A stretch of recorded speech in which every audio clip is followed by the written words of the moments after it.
तेरी मेरी कहानियाँ से सभी अपडेट पाने के लिए बेल आइकन दबाएं। आज की कहानी है साधु के आंसुओं का रहस्य।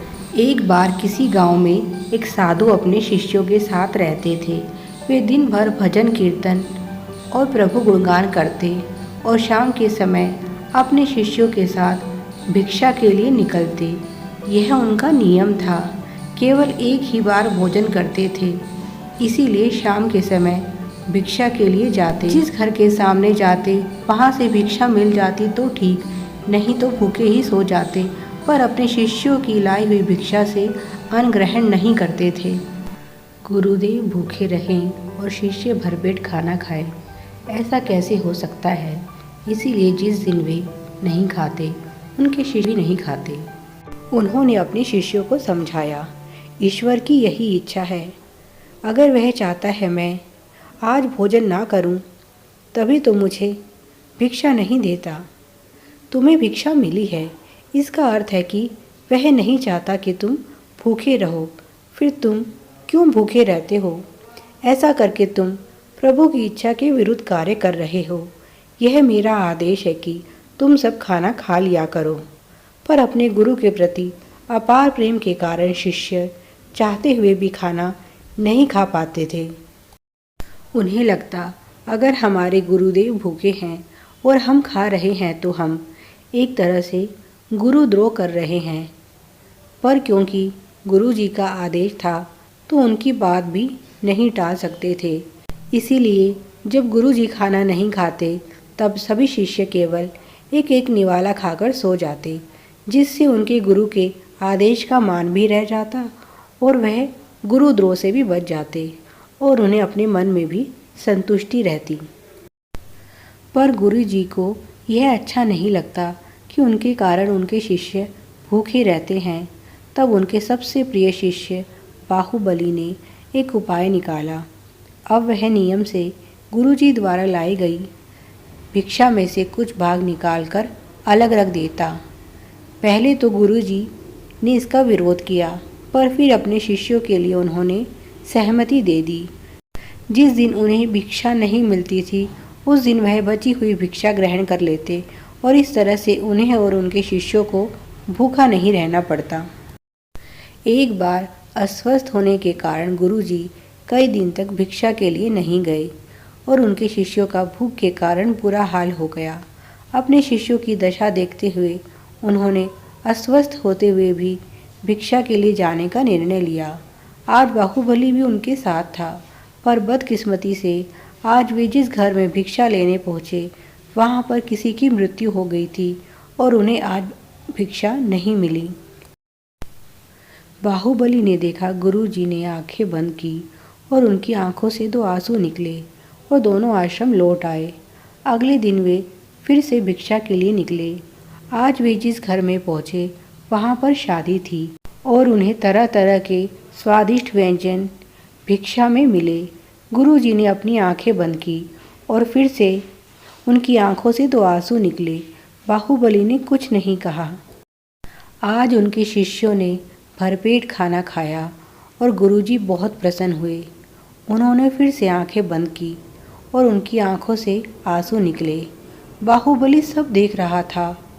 वह आंसुओं का रहस्य समझ नहीं पा रहा था, पर संकोचवश गुरुजी से कुछ कहने की हिम्मत भी नहीं हो रही थी, क्योंकि उसे इतना तो पता था कि यह आंसू अन्यथा नहीं है, इनके पीछे ज़रूर कोई रहस्य है।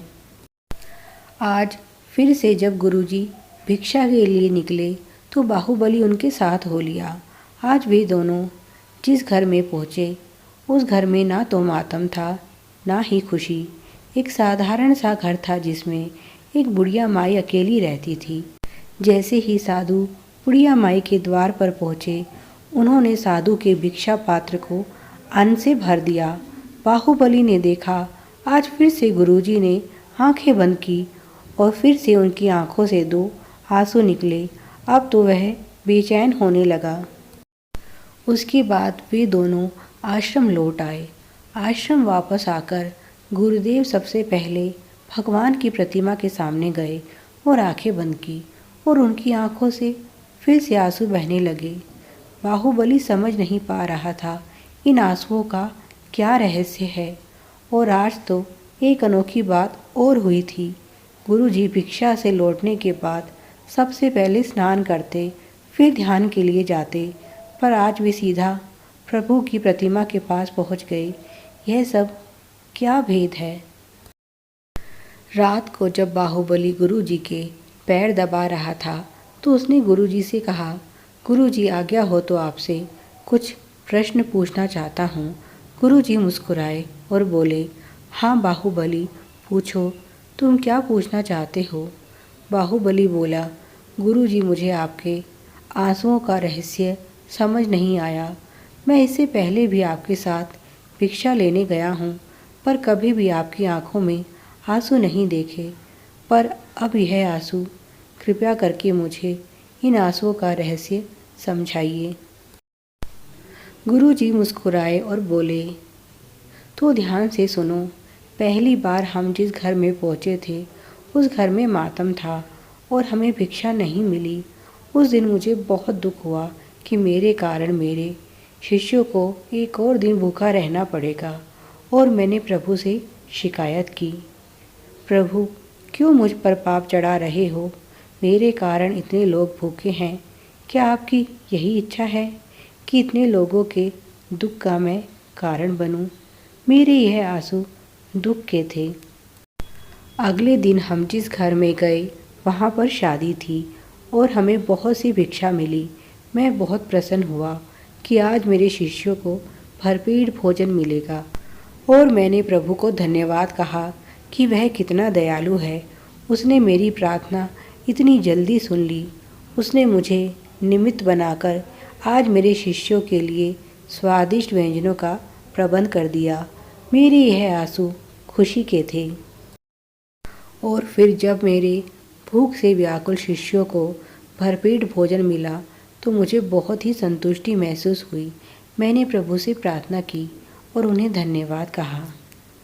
मेरे ये आंसू संतुष्टि के थे, क्योंकि खाना चाहे मेरे शिष्यों ने खाया हो, पर पेट मेरा भर गया। जब उस बुढ़िया माई ने मेरा भिक्षा पात्र अन्न से भर दिया तो उस समय उसके घर में केवल वही अन्न था। उसने अपनी परवाह ना करते हुए उसके घर में जो कुछ भी था सब कुछ भिक्षा में दे दिया। उसे ईश्वर पर पूरा भरोसा था कि वह उसके भोजन का प्रबंध खुद कर देंगे। उसकी ईश्वर में इतनी आस्था देखकर मुझे पश्चाताप हुआ कि उस महिला की ईश्वर में आस्था मुझसे कहीं ज़्यादा गहरी है। साधु होकर भी मैं कल का प्रबंध करता हूँ, तो फिर मुझ में और संसारी में क्या अंतर हुआ? वह भी कल में जी रहा है और मैं भी। मेरे यह आंसू पश्चाताप के थे। जब हम आश्रम लौट रहे थे तब मुझे अनुभव हुआ कि कैसे ईश्वर ने छोटी सी लीला से मुझे इतना बड़ा सबक सिखा दिया। उसने मुझे सिखाया कि जो होता है आज होता है, कल कभी नहीं होता, इसीलिए आज में जीना सीखो। उसने मुझे भटकने से बचा लिया, नहीं तो मैं भी संसारी की तरह संग्रह करने में लग गया था। मुझसे तो ज़्यादा श्रद्धा उस बुढ़िया माई की ईश्वर में थी, जबकि मैं साधु होते हुए भी अभी तक पूरी तरह से खुद को ईश्वर के प्रति समर्पित नहीं कर पाया और उससे शिकायत करने लगा। पर उसने मेरी भूल को क्षमा किया और मुझे सही रास्ता दिखा दिया।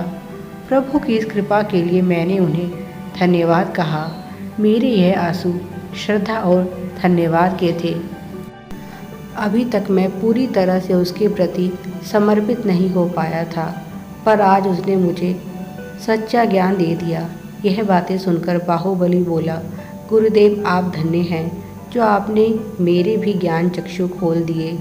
आप सही हैं। मानव सारी जिंदगी कल के भरोसे जीता है और आज को भूल ही जाता है। यही है मानव जीवन की कड़वी सच्चाई। कल की खुशियों के भरोसे आज की खुशियों की अनदेखी करता है और फिर मूर्ख ईश्वर से शिकायत भी करता है। Please like, share and subscribe. Thanks for watching.